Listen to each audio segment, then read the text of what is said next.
કેમ છો વાહિદભાઈ? બસ મજા છે. મેં સાંભળ્યું કે તમે કઈ ઓટોમેટિક ડીઝલમાં લક્ઝુરિયસ કાર સન્નુ પડી લઈને આવ્યા છો. લાવ્યો ને સ્કોડા, આવો બતાવું તમને.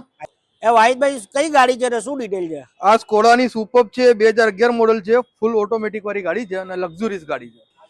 ભાઈ ગાડી સ્કોડાની સુપર રહેવાની છે, 2011 ના મોડલની ડીઝલ ગાડી આવશે અને ગાડી રહેવાની છે ભાઈ ઓટોમેટિક ટ્રાન્સમિશનમાં. અને આ ગાડીની જો માઇલેજની વાત કરીએ તો 18 થી લઈને 20 સુધીની માઇલેજ પણ તમને મળી જવાની છે. અને સ્કોડાની ગાડી છે તો ભાઈ ફીચર્સની તો આ ગાડીમાં વાત જ ના થાય. સૌથી પહેલા તમને પ્રોજેક્ટેડ હેડલેમ્પનું સેટઅપ મળી જશે, એલોય વ્હીલ મળી જશે, ઓટો ક્લાઇમેટ એસી મળી જશે, મેમરી સીટ મળી જશે, સનરૂફ મળી જશે અને ભાઈ ઘણા બધા ફીચર્સ આમાં ઇન્સ્ટોલ કરેલા છે. અને ભાઈ ગાડી રહેવાની છે આખી ઓરિજિનલ નેટ એન્ડ ક્લીન કન્ડિશનની, નોન એક્સિડેન્ટલની પૂરેપૂરી ગેરંટી સાથે. અરે ગાડીની કિંમતની વાત કરીએ વાહિદભાઈ, ગાડીની કિંમત શું રાખી છે? 2,75,000. ભાઈ માત્ર 2,75,000 રૂપિયામાં આ લક્ઝુરિયસ કાર તમને મળી જવાની છે. જો તમારે ગાડી જોવી હોય તો અમદાવાદ પાલડી વિસ્તારમાં ગાડી જોવા મળે. વાહિદભાઈ નું કોન્ટેક્ટ નંબર ઉપર આપેલો છે, તો ભાઈ આજે જ કોન્ટેક્ટ કરો.